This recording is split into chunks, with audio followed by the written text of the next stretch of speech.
right, welcome back to Inside Texas with the Girl Herd. We've got a big one for you today, our predictions about Texas and Ohio State game. But first, get Inside Texas for $1 for your first week. As a bonus, your membership includes a complimentary, if I can say the word, year to the Athletic. But first, we're going to talk a little bit about these two teams. Last time we met, the Buckeyes devastated our hopes and dreams for a natty run. A few things have changed that we're going to touch on. We're going to talk about their advantages, their vulnerabilities. But first, Devin, let's kick it off to you. What do you think makes this matchup a little bit different than when we saw them in January? So I finally bit the bullet and rewatched the game today. So I'm bringing y'all my fresh thoughts, okay? And man, you know what? I'll say this, because I avoided watching the game. We were all there. Whenever we go to the game, we usually like to then go home and watch it the next week because you're going to miss a lot when you're actually in the game experience. But didn't watch that one. It was the end of the season and we lost. So like, why would I put myself through that? But needed to for the purposes of today. And I have to say, I found it encouraging. In my head, I don't know what I made Ohio State up to be, but a lot of the game was things that we let slip out of our control. The middle of the field, I think, was very, very open, and Will Howard was finding that. And I think an advantage for us is they did just name their starting QB, Julian Sayin, but he's a redshirt freshman. So I am banking on our D-line being able to kind of ruffle his feathers, put some hands up for tip balls, and I'm hoping that the middle of the field is something he can't see, like senior Will Howard did. So that's one. And then, of course, like us, they did graduate a lot of players to the league. So there's weapons that were getting called out during that game that are no longer there, including their quarterback. And, you know, we got to him. We sacked him. But then there were times when they would just get these explosive plays. And I'm really hoping that that's something that makes a shift in this game for us. Awesome. Yeah, you know, you watch these games. There was, a few different games, right, that we watched last year, and we were like, these were winnable, or the last, sadly, a couple years, where you're like, these are winnable. We shouldn't have lost this game. We did a few things here or there, or down the stretch, or whatever.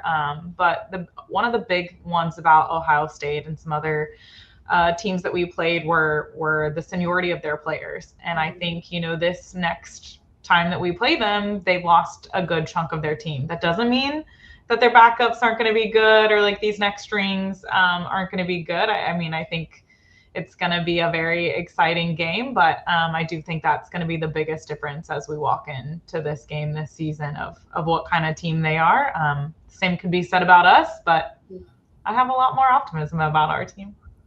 Yeah, same.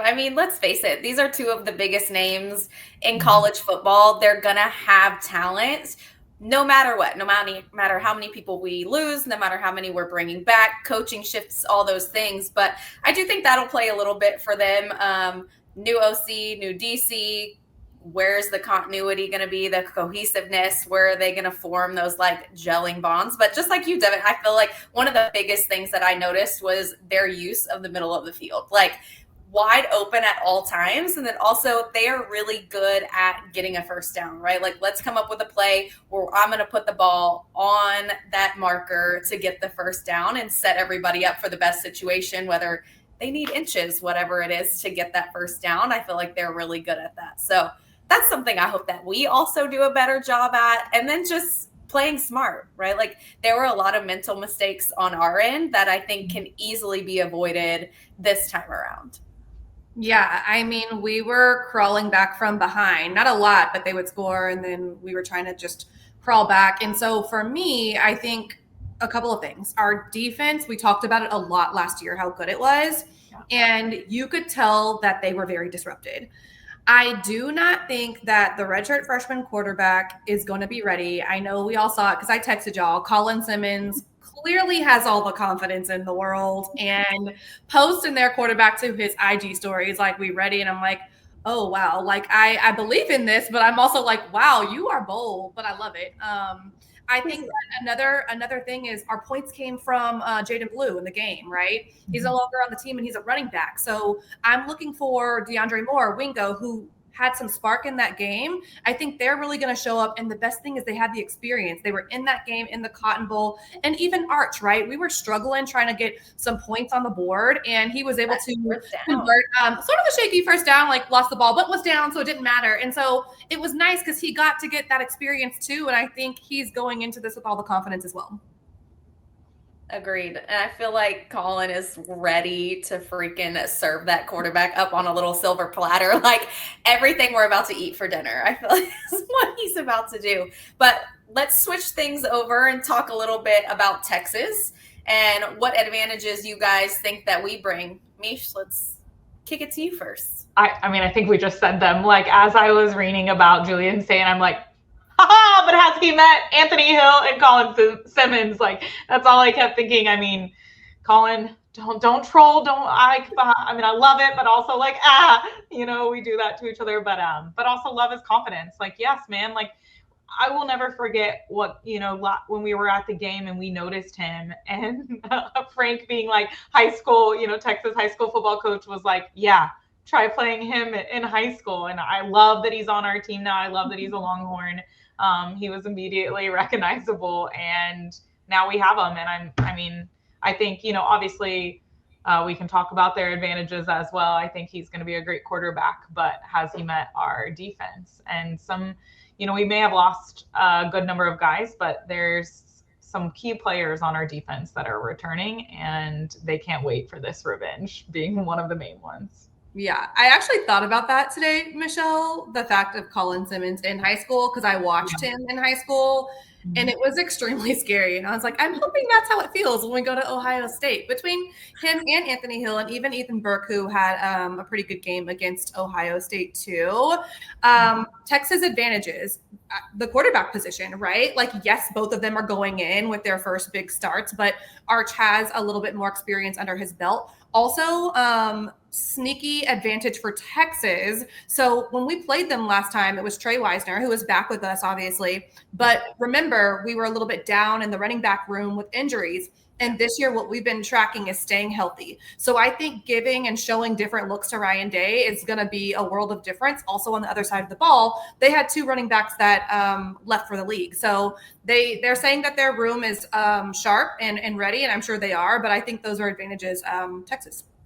Yeah, and I think something else, too, that is pretty minor is that the betting lines are still giving the advantage to Ohio State, even though we're AP number one, coaches poll number one. So I feel like hopefully that will give our guys a little bit more fuel, too, to really come up there fired up of like, okay, you want to tell people to bet against us, even though we're ranked number one in all these polls, which we'll see how it comes out. Oh, we love being an underdog. We love it. Yeah. Especially on the road. Do what? Especially on the road. Like, we love playing villain. It's wonderful. I also was thinking about this today. I'm like, when we traveled to Tuscaloosa, we won. When we traveled to Michigan, we won. So what's to say that we're not about to do the same thing here? We're not in a dome again. We're on an actual field. Like, let's go and do the same thing in the freaking shoe. So that brings me to another advantage for us. I think I was listening to the commentators of our game at the Cotton Bowl, and unfortunately they were speaking about like Sark's readiness and even Ryan Day's readiness. They said both sides, the coaches were maybe not as sharp. I mean, it makes sense, right? It was January 10th. We're deep in the year. These coaches are focusing on this game, but also trying to get to the next game. And so, Angie, what you just mentioned about the beginning of the year for Sark and coming in with a fresh mind, with fresh energy, fresh legs, fresh plays, ready to go and throwing things at the other team, I give us the advantage when you look at how we did beat Michigan and then they lost to Michigan in the same year in their regular season.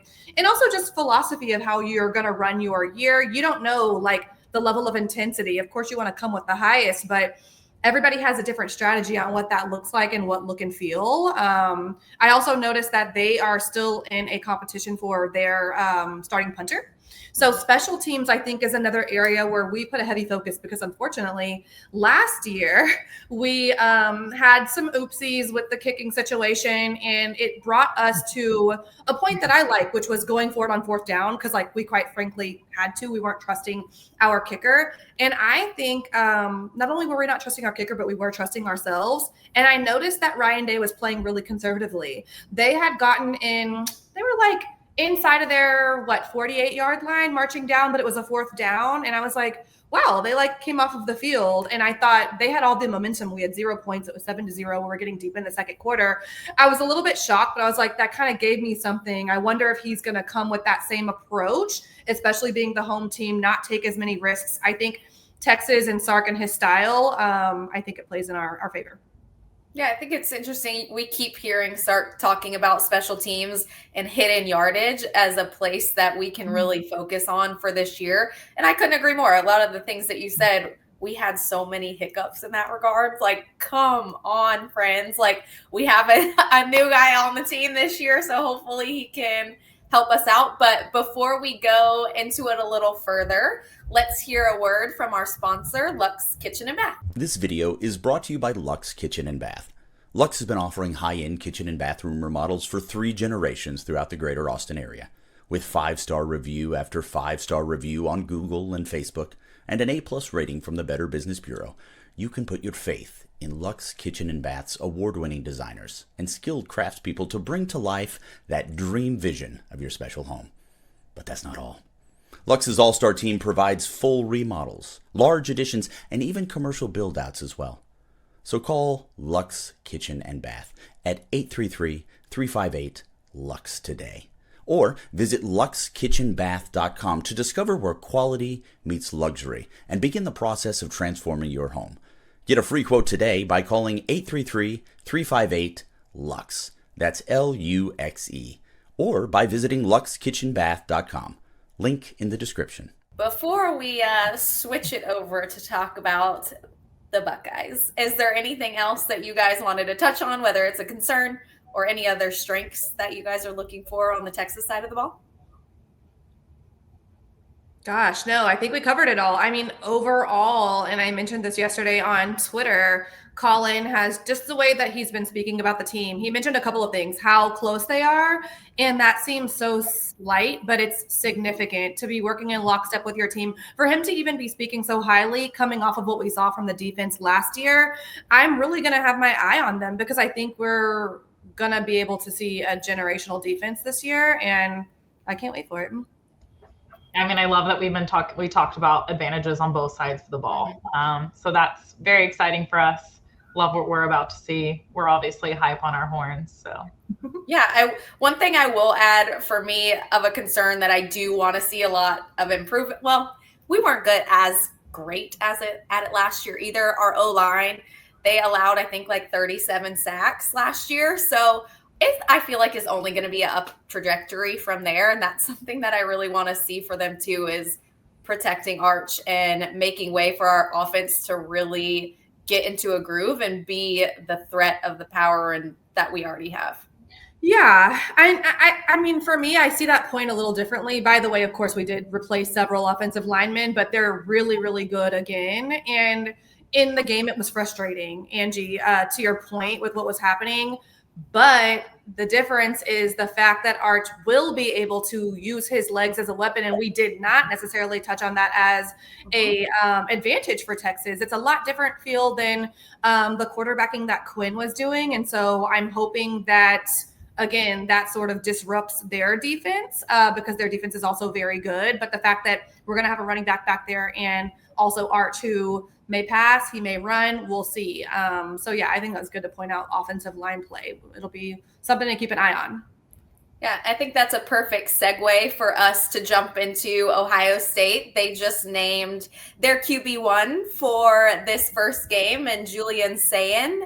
I know that Texas has a little bit of familiarity with him as he came to Austin a few times. We tried to recruit him, and then he departed once we brought Arch on. So do you guys see that as a weakness or an asset for the Buckeyes? Yeah, I mean, they just named him, right? So I'm going to say that is a concern for them. And this has nothing to do with Julian's level of play. We recruited him. I know he's great. He was at Bama at first, transferred into Ohio State. Looking forward to seeing his first start, but they did just name him. And in fact, on their own sites, they were saying that it wasn't like a sure thing in terms of him getting named, and that people outside the camp wouldn't really know that information. So, I mean, I think it's certainly not an advantage, and he's a redshirt freshman. So that's what I think. And I think, I mean, I say that, but he'll have a good game, but it'll be tough.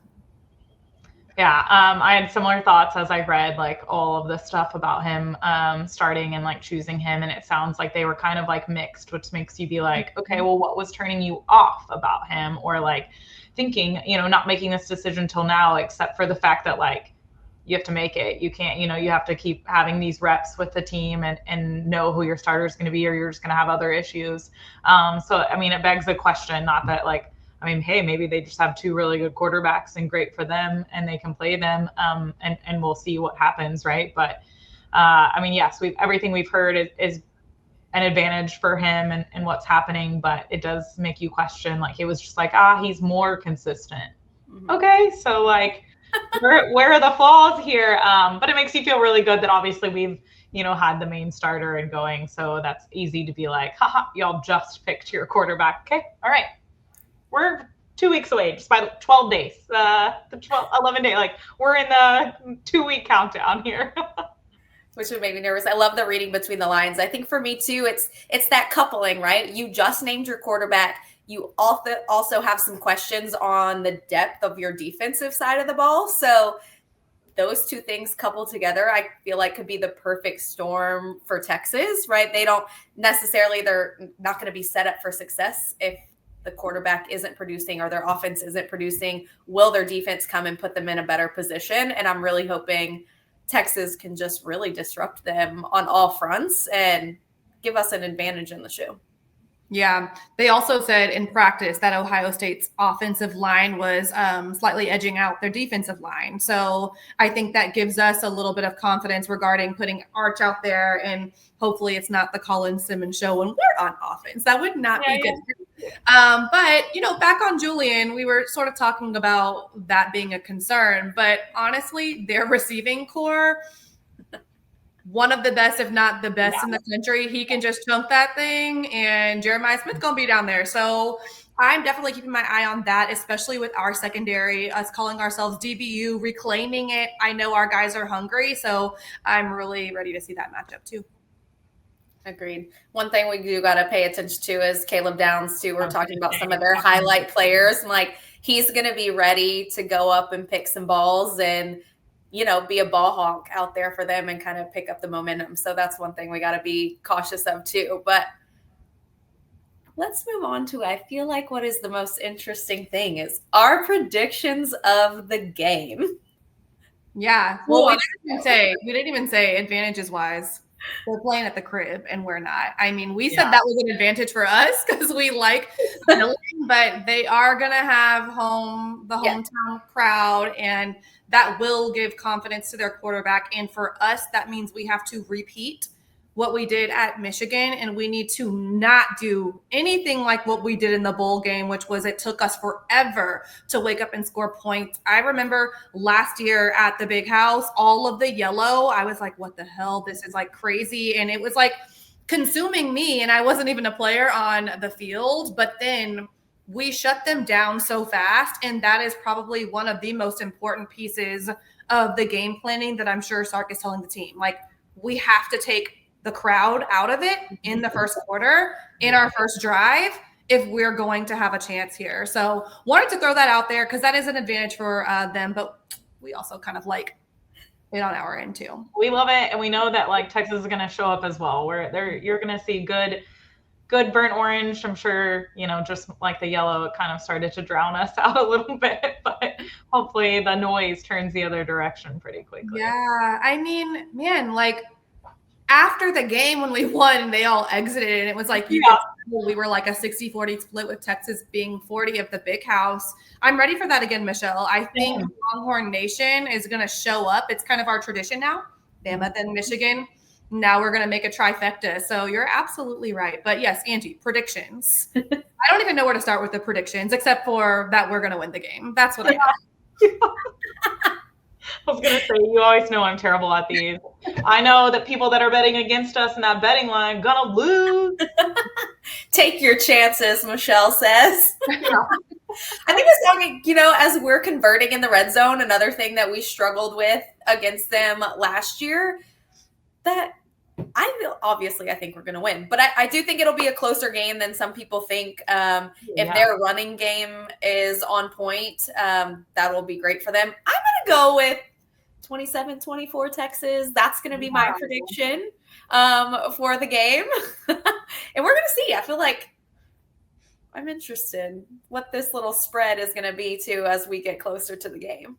Yeah. So, of course, Cotton Bowl was 28-14, right? Mm-hmm. And everyone's predicting this one to be low scoring, a defensive showcase. And I don't disagree with that. I think it will be something like a 21-17, 21-13, something like that. I think it's going to come down to the edge is going to be us having a little bit more experience and us the edge going to Arch over Julian in my eyes. But it's so hard to predict. I do think the low scoring thing is true, though.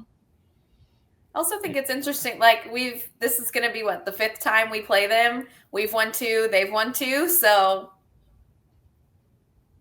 going to toss it on either side. It's coming to a head, just like our road record and like Georgia's home record coming to a head for that game. I'm like not ready for all of these things this year. It's like all these pivotal things. Well, make sure you stay tuned in with us. Thank you for listening. Like, comment below. Let us know what your game day predictions are, and we'll see y'all next week.